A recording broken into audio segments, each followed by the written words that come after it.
Enthusiast of pickleball. Now there's something you weren't expecting, right? You're all right. Yeah, can I just move that? Is that yours? Or no, Yes, that's yours. Sorry, I need to get rid of the esteemed Warren.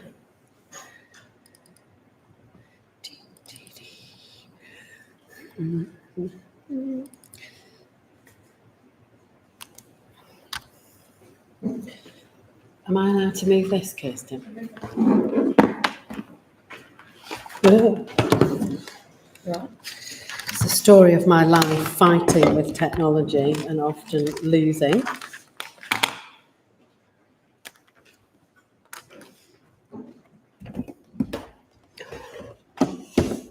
And all these things that they put in the way, which make teaching and, talking about stuff difficult. Okay, so after that mega faff, so kia ora koutou, thank you to Kirsten for that lovely introduction, and thank you all for being here today to listen to what myself and other people have to say. So I'm going to talk about the impacts of prohibition from the perspectives of people who have drug convictions. So I just need to say that when I get to talking about the participants, and I have several quotes from participants on the PowerPoints, that these deal with sensitive issues about abuse, about trauma, about prison, about experiences in the criminal justice system, and about the removal of children from the home. So I just want us to all be aware of these things, and also just to say, well, now, those are the harms from prohibition, right? The harms that we never hear about, the silent harms of prohibition. So when we're thinking about these, we can all just be kind to ourselves today. Okay, so that's what we should do after we've been thinking about these sensitive and impactful issues. So before I get started and into my research and participants, I just wanted to say a few things. So I wanted to say these things because I want to be crystal clear and transparent about my stance, right? So I support drug law reform based in evidence, human rights, compassion, and understanding. And I also support the legalisation of all drugs that are currently illegal, because the evidence shows that the way that we are responding to drugs and people who use them is causing devastating harm and creating stigma. So I came to this realisation, if you like, or this stance. I didn't just wake up one day and think, I know, I'll support drug law reform. That'll be fun. That'll be a laugh, right? So after nearly 30 years of working with people who use drugs, of researching in this area, of teaching in this area, this is what the evidence tells me is the best way forward. And this is what the evidence tells me will reduce harm. Because what we're currently doing at the moment is causing harm, and causing harm inequitably in our society. And harm often falls disproportionately on people who are least able to protect themselves from it. However, getting to here is easier said than done, right? Especially when you consider what Measham and Stevens say, drug policy and prohibition are influenced by a wide range of issues, not necessarily evidence, science, and rationality.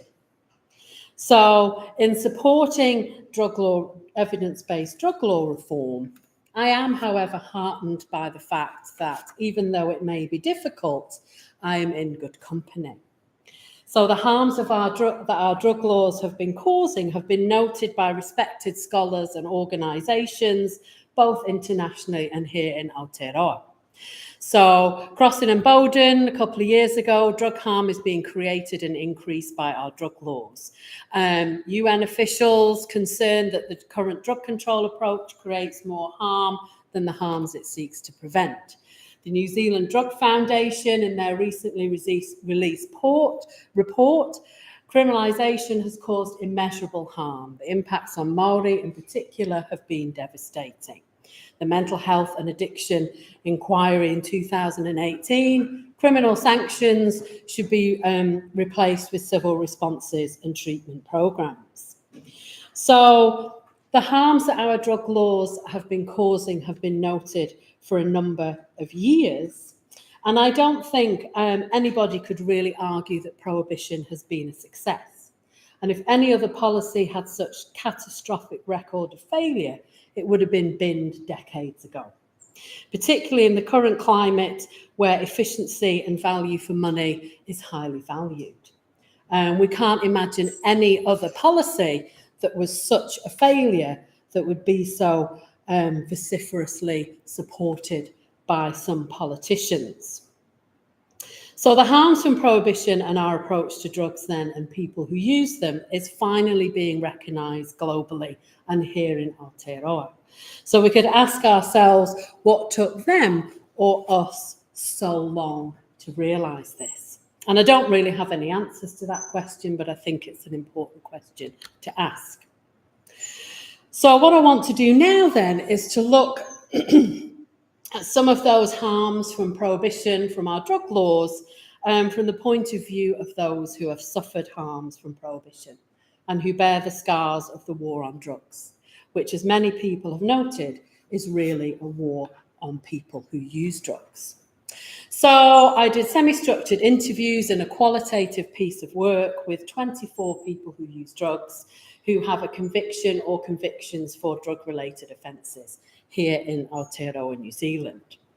So my viewpoint is that people's stories are important, which is why I often engage in qualitative research, to foreground people's stories, to listen to their voices, and so that voices that are often silenced can be heard when they are very often marginalised. And I came across this phrase, te mana o te kupu, words have power, in a presentation by a fabulous young academic last year. And it really resonated with me. Words have power. So they do have power, but whose words have power, or more to the point, whose words are allowed to have power? Whose words matter? And I'll come back to this later. So many people who I interviewed had multiple convictions. So much then for the idea of the law as deterrence. And this person in the top quote here, I loved my interview with him because I went into it a bit naively, I'll have to say, and I just said, I did my usual sort of interviewer spiel, and I said, so if you want to talk to me about your conviction and just tell me the story of how it happened, etc. And he gave this sort of throaty chuckle over the phone, and he said, well, I'll be honest with you, Fiona. In my total life, I have over 136 convictions. So I had to kind of, rethink my approach, really. And this was very common. People had multiple convictions. Got some examples here. 32 convictions in 6 months. I've got 186 convictions and over 200 arrests. So many of these people, though, started with cannabis and cannabis possession offences. And I can't help thinking, imagine how different some of these lives would be if they had not entered the criminal justice system for cannabis possession or minor cannabis offences. So we can see some examples here. So the woman who got arrested for growing 4 plants, the young guy who got arrested when he was 16 for supplying hashish. My first drug conviction was possession of cannabis. Somebody, if you excuse the phrase, grassed somebody up for having house plants that they thought were cannabis plants. They rang the cops and they found cannabis in his friend's room. So they found some cannabis, so I also got cannabis charges. So most people that I spoke to entered the criminal justice system for minor cannabis offences. But many people also noted that offences around the possession of utensils often made up part of people's charges. This participant at the top here, though, their first conviction was for a utensil for a bomb. So the police raided the house that they were at, And she said, yeah, because they came round the back into the backyard and the bong was just sitting there. So it was like, tough luck, lady, you're nicked. So possession of utensils were often included in charges. And people were like, well, you know, they just wanted to charge me with as much as possible. They just wanted to make me look bad. So they just, you know, threw everything at me that they possibly could. So this is something that we could really change, even under the regime of prohibition. We really need to stop charging people and convicting them for utensils offences.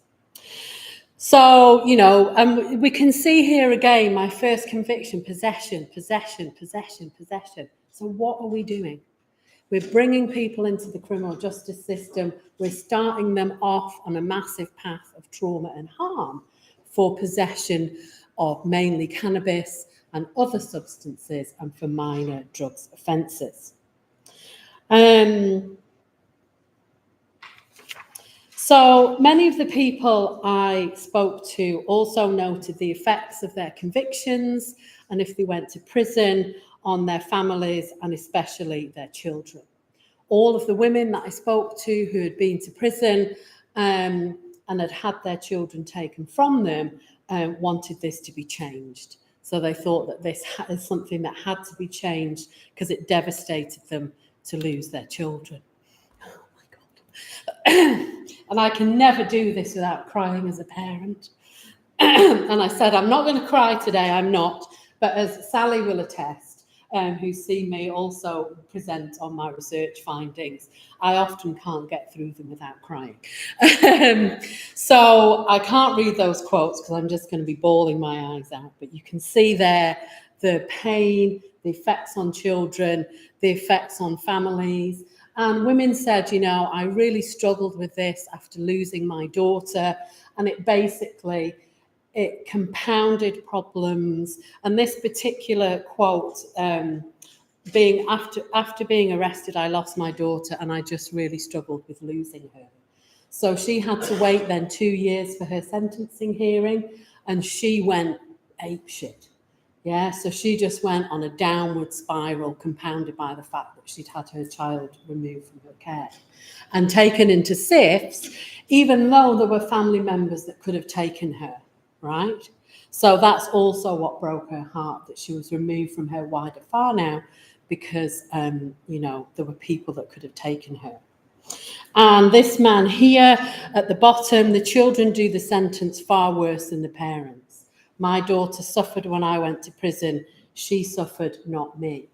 And this was also common with the male respondents that I had, who talked really emotionally about the effects on their family.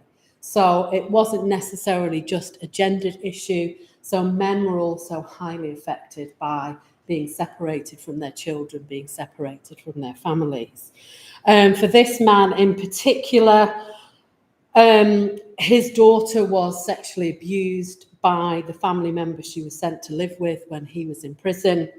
So he had to live with the guilt of that for, you know, the rest of his life. And sadly, his daughter also passed away when he was in prison. So, you know, talk about the harms of prohibition, things that compound difficulties in already traumatic lives. So there's a number of these silent harms that we never hear about. So we never hear about prohibition. We just hear about evil drug addicts and junkies and criminals. And we don't hear about these wider harms, which is why these voices are so important. So stigma, as you can put, it's like, surprise, stigma was a huge issue. It was a massive issue for people in this study. It's massive for people who use drugs, both in terms of the effects of their convictions and in being arrested in the first place. So this quote at the top there, I won't read it out to you, and you can just read that at your leisure while I'm talking about her story. So this was a woman, she was a middle-aged, middle-class white woman at a day festival in Wellington. She was sitting on a sort of hillock, you know, watching the festival go by, and she put a hand in her coat pocket and she thought, oh, joy, there's half a joint in here that I'd forgotten about. So I'll just have a little smoke here of cannabis while I'm sitting watching the music. So she was happily smoking this to herself, and suddenly she became surrounded by police. So a member of the public with children had complained to security, and they had told the police, and she ended up being surrounded by police and then having this kind of experience. So she was basically manhandled, she was dragged out of the venue in handcuffs, she was thrown to the floor, she was thrown up against the wall, and she had all kinds of bruises and so on. And she said to me as well in the interview, she noted her privilege and she recognised that harms from drug laws are not equitable. And she was like, if someone like me isn't safe, then what on earth is it like for other sections of society? You know, what about other people? And she finished that sentence by saying, God help them. Yeah. And that this is a reality for many people. So this is a young lad who said that his experiences in the criminal justice system, he got a conviction for possession of cannabis and a cannabis utensil when he was only 17. No, sorry, just turned 18. And he said it made him feel ashamed, like he was a failure, that he was letting people down. And there were times when he felt really sad and like he was a failure. And this is interesting, not just because of the stigma around illicit drugs, but also because he talked a lot about using alcohol. And he never said any of these things about alcohol. So, you know, people who use drugs are not immune to the kinds of negative discourses that we hear about some drugs and people who use them. So stigma played out in a number of ways, and also it played out in the consequences so it played out in a number of ways. You know, people, you know, were kind of shunned by their neighbours. This is the woman who got arrested very publicly in her street for growing 4 cannabis plants, and suddenly people were ignoring her. She seemed to be like public enemy number 1. People avoided her. They didn't talk to her anymore. People who lived in small towns, they'd go back to their town even after a number of years, and people would recognise them in the pub or recognise their name. And then other people felt like every avenue was putting me back to drugs. So the struggles after coming out of prison, after being involved in the criminal justice system, everything was just pushing them back into the life that they were trying to leave behind. Because this woman says, I was now a criminal. And I also had that stigma that comes along with being a criminal and a person who uses drugs. So the consequences of stigma and of drug convictions were far-reaching for most of the participants. Even those who were somewhat protected by their more privileged backgrounds still struggled with the consequences of having convictions. So I think this is quite a telling quote at the top here. The long-lasting consequences of my drug use are the convictions. That's the thing that will probably be causing harm to me, well beyond any of the consequences of actual drug use. So the conviction is the thing that hounds people, that dogs their every step. And we can see here, so getting work was really challenging. And people said, you know, even if someone was willing to give you a chance, your conditions, your parole conditions or your probation conditions often meant that you had to report all the time. So you had to leave work and so on. So that prevented you from getting jobs and keeping jobs. Having a drug conviction was the start of no job, of unemployment, which kept me in the drug scene. So people, yeah. So people, you know, tried their best and were just kind of blocked at every turn. So the conviction just blocks people at every turn. Yes, sir. Yes, I'm getting to that. Yeah. So this person says, so I gave up getting jobs. It was self-esteem destroying. Wins told me that I had to get my money. So I had to go to job interviews and I was like, well, okay, but I know what the outcome's going to be here. And it was rejection. It was devastating. I knew it was coming, but it was still harmful. Here we have a quote here, Alex's point about travel. Lots of people mentioned the impacts on travel, particularly to Australia. And this person says, I've pretty well given up that I'll ever be travelling to the States or Japan. Some people even said that when they were being sentenced, judges deliberately sentenced them to more than 2 years in prison, because then that affects how the Clean Slate Act can be used. So there was a woman who was pregnant when she was sentenced to prison, and he deliberately sentenced her, she said, to more than 2 years because that wasn't the sentencing recommendation. So again, the stigma of being a woman who was pregnant, who was a methamphetamine user and so on. So we can see how it compounds into harm. So people basically, you know, I can't work in this industry anymore because police do background checks. I can't go through an agency to rent properties. It's difficult to get car insurance and so on. So there's multiple harms here. And these are quotes from one participant. Yeah. So these are the things that people have to negotiate. So one person has to deal with all this shit, basically, because they have a drug-related conviction. So these are the things, you know, his convictions are entangled in all aspects of his life. And many participants had similar stories about how their convictions affected employment, travel, and so on. So stigma is sticky, right? It gets everywhere. It has a long reach and many tentacles. And the problem with having convictions, as somebody said to me, is that you have to live on the margins of society. So many people who went through the criminal justice system, who I should note are a minority of people who use drugs, had traumatic and difficult lives. So this is just a selection of some of the issues that people talked about that they had to cope with. So toxic home environments, violence, domestic violence, sexual violence, you know, problems with addiction. Father was a violent alcoholic, deaths of children, suicide, and so on. Also, people, when they were growing up, you know, prison was just expected. You know, it was an expected part of your life. It was completely normal. This is what would happen to you. This is your life trajectory. So people had traumatic and difficult lives often that were never really helped or addressed. And if we think about the people who had 186 convictions, 136 convictions, where was the support for them? You know, it came towards the end of their involvement in the criminal justice system after, you know, many years of trying to get help and never being offered help and just being cycled in and out of prison sentences in the criminal justice system. So these things were often not addressed. I'm going to skim over this because I know I'm running out of time and Kirsten will come and rugby tackle me in a minute if I don't get off.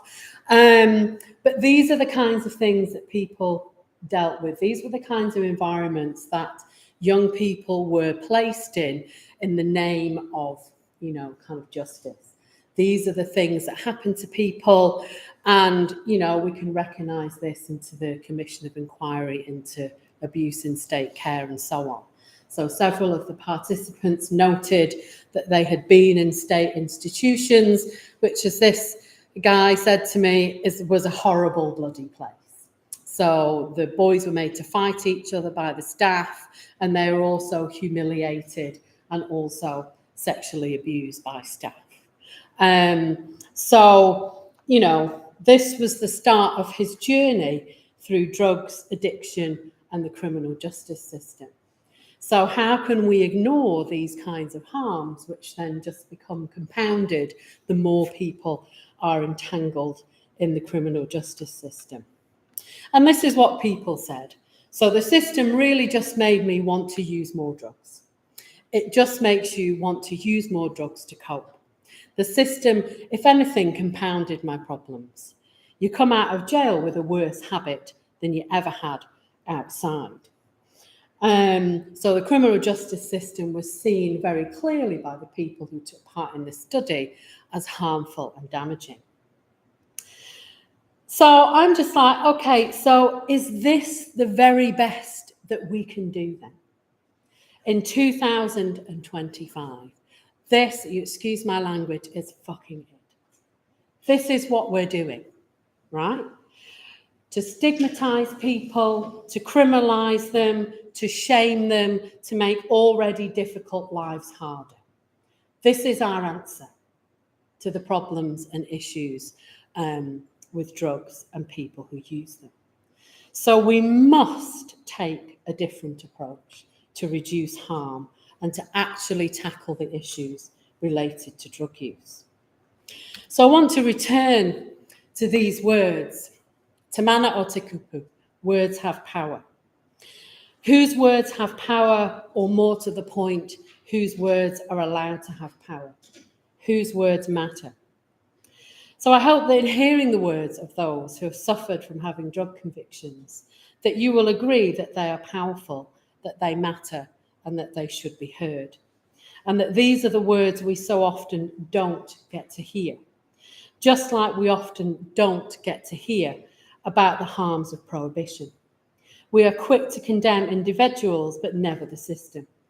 Prohibition is the elephant in the room, unacknowledged, malevolent, and its untold and unimaginable harms, used in political machinations around the world, so politicians can appear to be tough on crime and appear to be doing something about drugs. And every now and again, someone comes along who makes you question whether you are actually following the right path, whether your words do indeed matter. After presenting on these kinds of issues, I've been referred to as biased, as frustrating, and a whole host of other things that I won't repeat in polite company. So these kinds of responses often really made me think, am I doing the right thing? Am I biased? Am I frustrating? Probably yes, I am. But after writing this presentation, after revisiting all the pain and trauma on the transcribed pages of the interviews, I know that thinking critically about drugs, about people who use them and how we respond to them is absolutely the right thing to do. And I came across this phrase. I don't know if I'm pronouncing it right because I'm not old enough or posh enough to have done Latin at school, but sapere aude, dare to know. So it's a phrase that was used by Kant in the 1700s, philosopher, and it encourages people to think independently, to engage in critical inquiry, and to have intellectual courage. And also, Kant argued way back in 1784 that many people are bound to ideas imposed by tradition and authority and regimes like prohibition, simply because they lack the courage to challenge them. So I urge all of us in this room and beyond to dare to know and to have the courage to challenge the harms of prohibition that are so often silenced, to move us forward towards much needed, indeed urgently needed, drug law reform. Sorry, I went massively over time there. Thank you for listening.